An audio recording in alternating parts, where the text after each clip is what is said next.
గులాబీ బాస్ కు ఏ మాత్రం ఆదరణ తగ్గడం లేదు. ఆయన్ను చూసేందుకు మరోసారి జనం ఎగబడ్డారు. కేసీఆర్ ను కలిసేందుకు భారీగా అభిమానులు, పార్టీ కార్యకర్తలు తెలంగాణ భవన్ కు తరలి వచ్చారు.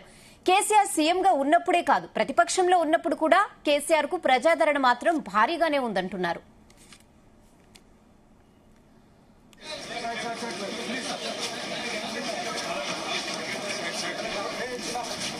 ఇదే విషయంపై మరిన్ని అప్డేట్స్ బ్యూరో చీఫ్ నరేందర్ అందిస్తారు. నరేందర్, రైట్ రేనా, ఈ రోజు నుంచి అసెంబ్లీ సమావేశాలు స్టార్ట్ అయ్యాయి.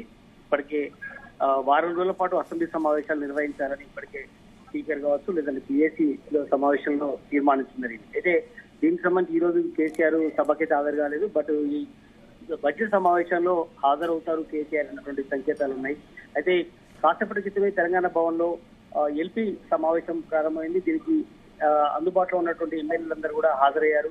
పలువురు సీనియర్ లీడర్లు, గతంలో మంత్రులుగా పనిచేసినటువంటి అనుభవం ఉన్న వాళ్ళు, మాజీ పార్లమెంట్ సభ్యులు వీళ్ళందరూ కూడా హాజరైనటువంటి సందర్భం ఉంది. బట్ ఈ కీలకమైనటువంటి సమావేశంలో చాలా ఇంపార్టెంట్ ఇష్యూస్ మీద చర్చ జరుగుతుంది. కేసీఆర్ కింది స్థాయి నేతలందరికీ కూడా దిశానిర్దేశం చేస్తున్నారు. ఎందుకంటే ఆయన ఎప్పుడో ఒకసారి తెలంగాణ భవన్కి వచ్చినప్పుడు కూడా ఆదరణ మాత్రం ఏమాత్రం తగ్గట్లేదు. పెద్ద ఎత్తున కార్యకర్తలు కావచ్చు, శ్రేణుల నేతలు కావచ్చు, ఎమ్మెల్యేలు కావచ్చు, అందరూ కూడా పెద్ద ఎత్తున ఇక్కడికి చేరుకుంటున్నారు. బట్ మన లాస్ట్ టైం కూడా వచ్చినప్పుడు మనం చూసాం, ఆయన ఇబ్బంది పడిన సందర్భంలో వేలాదిగా ఇక్కడికి తెలంగాణ భవన్ కి వచ్చి ఆయన సంఘీభావం తెలిపినటువంటి సందర్భాన్ని చూసాం. ఇక అసెంబ్లీ సమావేశంలో ఎలా మాట్లాడాల్సిన అవసరం ఉంది, ఎలా ప్రజల తరఫున గుర్తించాల్సిన అవసరం ఉందన్న అంశం మీద కూడా కేసీఆర్ ఎమ్మెల్యేలందరూ కూడా దిశానిర్దేశం ప్రధానంగా 8 అంశాల మీద ప్రధానంగా వాళ్ళకు దిశానిర్దేశం చేస్తున్నారు. ఈ 8 ఏళ్లు కాంగ్రెస్ పార్టీ ప్రభుత్వ హయాంలో ఇచ్చినటువంటి హామీ ఏది కూడా నెరవేర్చలేదు సరిగా అనేటువంటి అంశం మీద కూడా చెప్తున్నారు. ముఖ్యంగా 6 గ్యారెంటీల అంశంలో చాలా వరకు కూడా ఎగనాం పెట్టే ప్రయత్నం చేస్తుందని కూడా ఇప్పటికే కేసీఆర్ కానీ కేటీఆర్, హరీష్ రావు పలు సందర్భాల్లో మాట్లాడినటువంటి సందర్భాలు మనం చూసాం.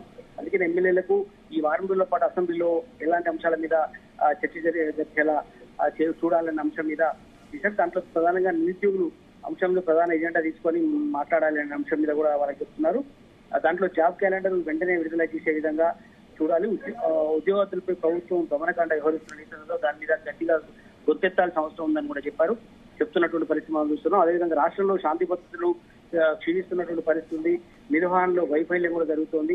కనుక వీటి మీద ఖచ్చితంగా ఎమ్మెల్యేలు కానీ అందరూ కూడా అక్కడ స్పీకర్ దగ్గరికి వెళ్ళి మాట్లాడించాలి. వాళ్ళ మైక్ ఇవ్వకపోతే గట్టిగానే ప్లకార్డ్ పట్టుకొని చేయించాల్సిన ఆలోచన ఉందని కూడా చెప్తున్నారు. అదేవిధంగా రాష్ట్రంలో చేనేత కార్మికుల ఆత్మహత్యలు, ప్రభుత్వ నిర్లక్ష్య ధోరణి అంశం మీద కూడా మాట్లాడాలని కూడా కేసీఆర్ సూచిస్తున్నారు. అదేవిధంగా 6 గ్యారెంటీల అమలు, శాసనసభలో చట్టబద్ధత, అంతేకాకుండా రైతు రుణమాఫీ అమల్లో ఆంక్షలు, నష్టపోతున్న రైతాంగం ప్రధానంగా ఈ అంశం మీద రేపు ప్రభుత్వం చర్చ జరపాలనే ఆలోచన చేస్తుంది. కాబట్టి ఖచ్చితంగా రైతు రుణమాఫీ మీద పెద్ద ఎత్తున చర్చ చేయించాలి. ఎందుకంటే 30 నుంచి 40% మంది రైతులకు రుణమాఫీ అందలేదు. కనుక దాని మీద ఖచ్చితంగా కూడా ప్రజల తరఫున మనం గట్టిగా గుర్తించాలని కూడా కింది స్థాయి వరకు దిశానిర్దేశం చేస్తున్నారు. అదేవిధంగా పంటలకు మద్దతు ధర, అదనపు బోనస్ చెల్లింపు లాంటి అంశాల మీదతో పాటు ప్రభుత్వ వైఫల్యం జరిగిందని కూడా చెప్తున్నారు. రైతు భరోసా చెల్లింపులో జాప్యం కూడా ఉంది. కనుక వీటి మీద కూడా మాట్లాడాలని కూడా చెప్తున్నారు. అదేవిధంగా గ్రామాలు, పట్టణాలు పాటు నిధుల విడుదలలో అలసత్వం, పారిశుద్ధ్య నిర్వహణ సరిగా లేకపోవడం వల్ల చాలా చోట్ల కూడా చాలా మండలాల్లో, గ్రామాల్లో అంటురోగాలు అంటుకున్నాయి. దీంతో పెద్ద ఎత్తున జ్వరాల బారిన పడ్డారు. కనీసం 3-4 కుటుంబాల్లో ఒకరు జ్వరంతో బాధపడుతున్నారనే విషయాన్ని కూడా ఇప్పటికే సీనియర్ లీడర్లు ప్రస్తావిస్తున్నారు. అదేవిధంగా ఫీజు రియంబర్స్మెంట్, బకాయిల విడుదలతో పాటు జాప్యం, అదేవిధంగా విద్యార్థులు ఎదుర్కొంటున్న సమస్యలు, ఇట్లాంటి అన్ని అంశాలు కూడా ఖచ్చితంగా టీఆర్ఎస్ ఎమ్మెల్యేలందరూ కూడా సభలో గట్టిగా నిలదించాలి అన్నటువంటి విషయం మీద కేసీఆర్ ఎమ్మెల్యేలకు ఉత్తబోధ చేస్తున్నటువంటి పరిస్థితి ఉంది. ఏదైనప్పుడు కూడా భవన్ లో ప్రారంభమైనటువంటి సభటు, అదేవిధంగా పార్టీ బలోపేతం, వెళ్ళిపోతున్నటువంటి ఎమ్మెల్యేలను ఎలా వెళ్ళిపోయిన వాటి మీద కోర్టు ఇప్పటికే వెళ్ళిన నేపథ్యంలో వాళ్ళకు సీరియస్ గా వారి మీద ఫైట్ చేయాలన్న అంశం మీద కూడా చెప్తున్నారు లీగల్ టీమ్ కు. అదే సమయంలో ఉన్న వాళ్ళు ఎవరు కూడా పార్టీ బయటకు వెళ్లకుండా వాళ్ళు ఆత్మస్థైర్యాన్ని నింపడం, పార్టీ తోనే ఉంటే మీకు వచ్చేటువంటి ప్రయోజనాలు, భవిష్యత్తులో ఖచ్చితంగా మళ్ళీ అధికారంలోకి వస్తాము, మళ్ళీ 4.5 ఏళ్ల తర్వాత మనదే అధికారం కాబట్టి ఖచ్చితంగా ఆ వైపుగా ప్రజల సమస్యల మీద పోరాడితే ఖచ్చితంగా కూడా తెలంగాణ తెచ్చినటువంటి పార్టీగా టీఆర్ఎస్ కు ఆదరణ ఉంది. అదే సమయంలో మీరంతా మాతో పాటు కలిసి రావాలి అన్నటువంటి విషయం కూడా వాళ్ళకి చెప్పే అవకాశం ఉంది. కొంతమంది జారుకుంటారు, పార్టీ వీడికారు అనే చర్చ కూడా జరుగుతుంది.